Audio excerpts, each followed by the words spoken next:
What is going on, everybody? Welcome back to the Miami Sports Vibes YouTube channel. First of all, I want to thank you guys for tuning in and make sure you hit that thumbs up button right now. Make sure you subscribe to the show if you haven't already and tell a friend to tell a friend. Listen, we have a lot to talk about here, and it is the fact that I got to face it, man. After all the smack that I was talking and all the confidence that I was preaching here about my boys, the Miami Heat, unfortunately, we fell short to the 76ers, man. And I got to take the L on the chin, man. I really do. I know a lot of Philly fans were in my comments just, talking a lot of smack. And it sucks, man, because I really feel like the Miami Heat played a great game, man. Like, I really felt that, outside of the bad performance shooting wise from Tyler Hero, outside from the Jimmy Butler injury, like the Heat were just playing. To me, I think they were playing better. I mean, their zone, their impact with the zone, their defense, Darrell Wright, Highsmith, Hawkes, they were flying all over the place, just getting steals. Jimmy Butler having 5 steals of his own. I mean, talk about active defense. Talk about putting pressure on Philadelphia and just dropping in all of these zones, man. I thought the Miami Heat were way more prepared than Philly was. And it's unfortunate, man, because the only reason we lost is Nick fucking Batum. Nick Batum. Like, who would have thought that Nick Batum would have a game with 6 3-pointers? I mean, the dude couldn't even miss, and all of the shots were just splashes. I could not believe it. I can't believe what I was seeing, man. It's unfortunate. Nick Batum is probably not going to have another game like that in his life, and it's unfortunate that it goes in the playing game where the Heat could have been the 7th seed. And outside of that, obviously, Jimmy Butler, I mean, going down with the MCL injury in the first quarter, still playing the rest of the game. I mean, logging 40 minutes with the torn MCL is insane.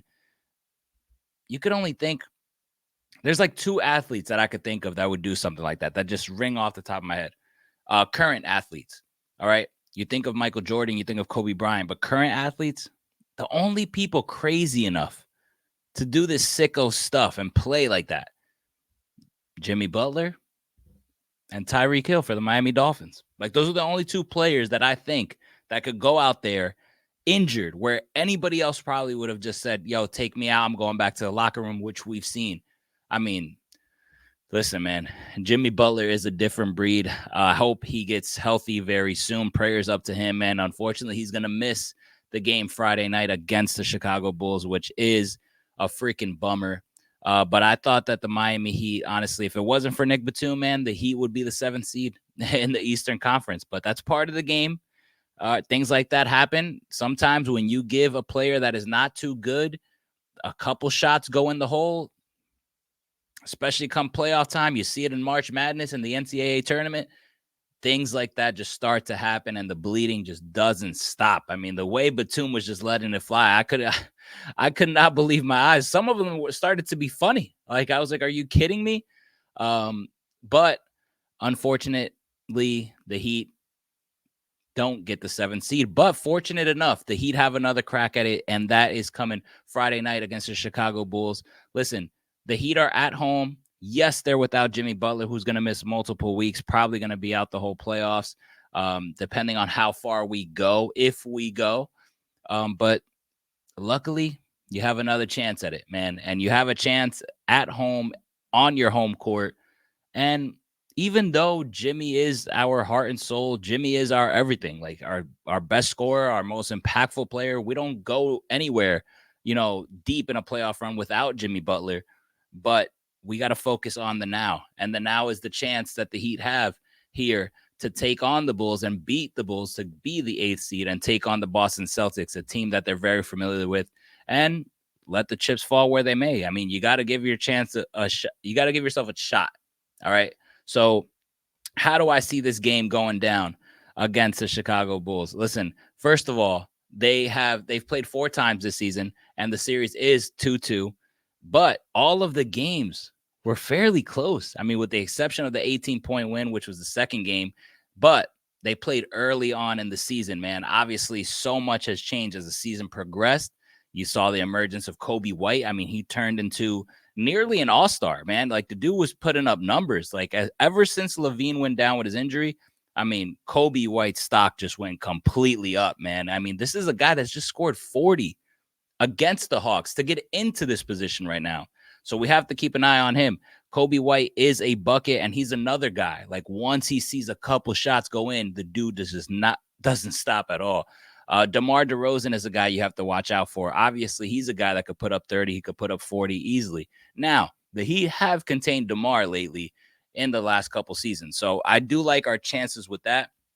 Kobe White, though, that's going to be the guy I'm watching out for. You cannot sleep on Nikola Vucevic at all, by the way. I mean, talk about a Miami Heat killer for a few years now. But we're going to have our work cut out for us, man. And I think that the X factor for us is going to be, might be obvious. You might think Tyler Hero, but I don't think so, man. I mean, after Tyler Hero shot the way he shot against Philadelphia, I think he might be on his way to another type of game like that. He's going to get the volume. The volume's going to be there because we absolutely need Tyler Hero to be probably the leading shot taker.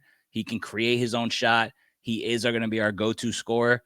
But you got a guy like Alex Caruso on the other side. Talk about a defensive monster.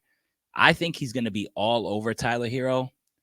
I don't see Tyler Hero having a big game against Chicago. So that leads me to point in our other guy's direction, and that's our all-star, Bam Adebayo. Look at this. I mean, 4 times this season, over 20 points against the Chicago Bulls, 27-12, 23-7, 24-10, and 23-11. And look at the assist number. Bam Adebayo has to take the team and put it on his back, man.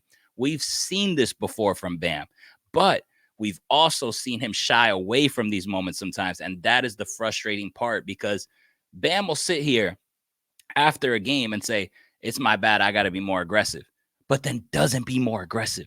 Are we going to get that aggressive Bam Adebayo? I want to see that Bam Adebayo that takes shots. He should be taking 20 shots this game, at least 20 shots this game. He has to lead us.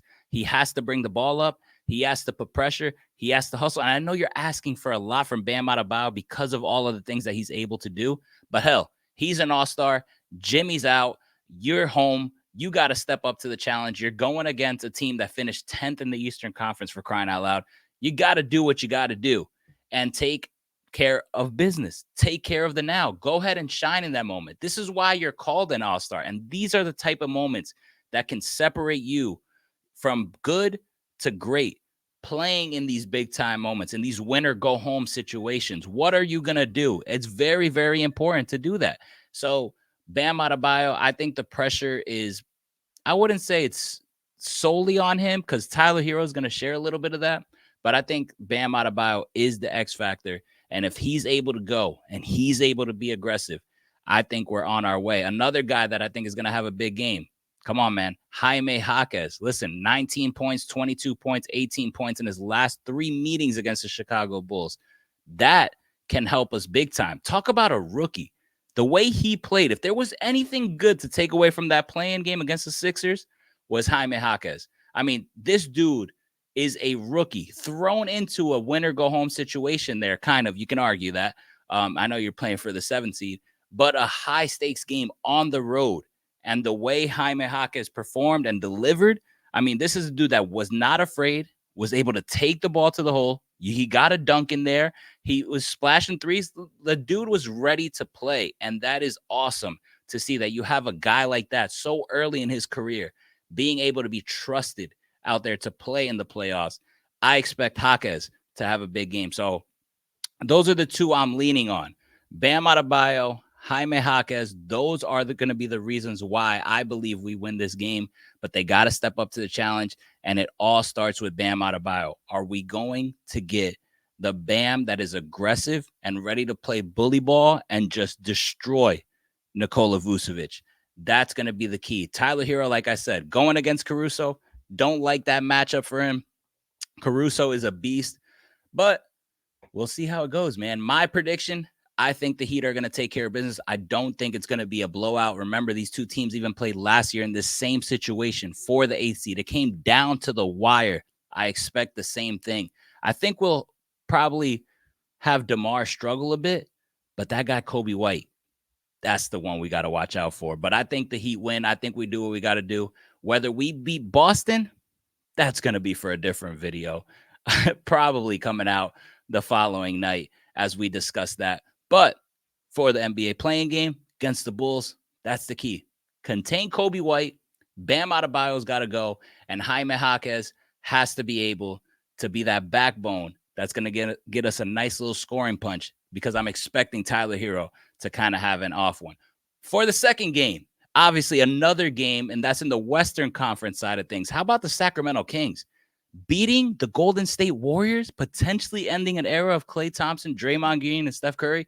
I couldn't believe it, yo. With no Malik Monk, no Kevin Huerter, they are depleted as hell in Sacramento, and they got the job done. But I did mention on my previous video, that Sacramento Kings fan base is crazy. How about them? I mean, they were loud as hell. I'm super happy for De'Aaron Fox, but they got their work cut out for them. Going into the Smoothie King Center now to play the New Orleans Pelicans, that's going to be tough. And they're without Zion Williamson. So you might think, no Zion Williamson, this might be easier. I don't know, man. For some reason, these New Orleans Pelicans seem like a deep team, and they have had their way against the Kings this season, with some games where Zion even probably couldn't even be there. They're still capable of winning 5-0 against the Sacramento Kings this season. Absolutely have owned them. But we've seen De'Aaron Fox perform in big-time games, and we've seen De'Aaron Fox even perform against the New Orleans Pelicans and have monster numbers. Usually, the Pelicans struggle containing Zion. Think about it. Who's there to guard Zion in Sacramento? Sabonis? Keegan Murray? I mean, Zion can bully them all day, and that's what he has done. So the fact that there's no Zion, that could benefit Sacramento. But Sacramento, yet again, they aren't a deep team, and that worries me. Not having Malik Monk worries me. Not having Kevin Huerter, even though he was having a bad season, worries me, because those are your spacers. They get you into so many things. Now, the reason why I was successful against Golden State, you had Keegan Murray just splashing it. I mean, 30-plus points. You had Keon Ellis playing out of his mind. If you're going to get that type of production against the New Orleans Pelicans, I think the Kings are on their way of being the 8th seed in the Western Conference. And that is the key. Is Keon Ellis, is Keegan Murray going to be able to deliver somewhat close performances to what they did against the Golden State Warriors? I like my chances, because I think Fox is going to have a monster game. I think he's going to have a big game. I might even predict 40 from De'Aaron Fox. I think he can get 40. I think he will get 40. I think this is going to be a big De'Aaron Fox game. But watch out for Zion's backup. They're not out of it just because no Zion. They're a deep team, like I mentioned. Brandon Ingram is back. Trey Murphy, he's probably going to be the starter in the 4 position. And that's a dude that's similar to Keegan Murray. Tall guy that can defend and shoot the hell out of the ball. I think that the key for the Sacramento Kings, Fox has to set the tone early and has to be on his game. And setting the tone early, like I said, is important. Kind of take that crowd out of it. Build yourself a big lead. That's what they were able to do against Golden State. They did not look back. They put their foot on the gas and never let go. I think that's key, because once you see the Sacramento Kings team have some momentum, it's pretty hard to stop them. But if they're playing catch up, that thing can get ugly. Keegan can start forcing some shots. De'Aaron can start forcing some shots, and that's a key for disaster. So I think we're going to find out pretty early if this is going to be a good game or a bad game. The first quarter is key. Kings have to set the tone early for them to have a chance. And to give you my prediction, should I go against the Kings again? Nah, man, I'm going to pick the Kings. Because I think De'Aaron Fox, like I said, I think he's capable of dropping 30 to 40 points in this game, and I think he's going to give you just that. I think that the New Orleans Pelicans having that Zion injury, it is like a gut punch, because of they were able to turn so many things, and it was with Zion kind of being that point guard, bringing the ball up and putting so much pressure. Are those other guys going to be ready? I think they will be. But it's a lot, because you're kind of changing the way your play style has been and all of the recent success that you've had. Listen, at the end of the day, win or go home, man. This is what exactly every fan wants to see, just high-stakes basketball on a Friday night. It's going to be a dandy. I'm excited. I'm picking the Kings and I'm picking the Heat, both to be the 8th seed in each respective conference. But it's going to be a treat. I think these two games are going to be very, very good. And I'm freaking pumped up. Guys, thanks again for tuning into the video. Make sure to hit that thumbs up button and make sure to subscribe to the channel and hit the bell icon, man, to let you know when I post a video. Thank you all for the support. I'll see you guys on the next video.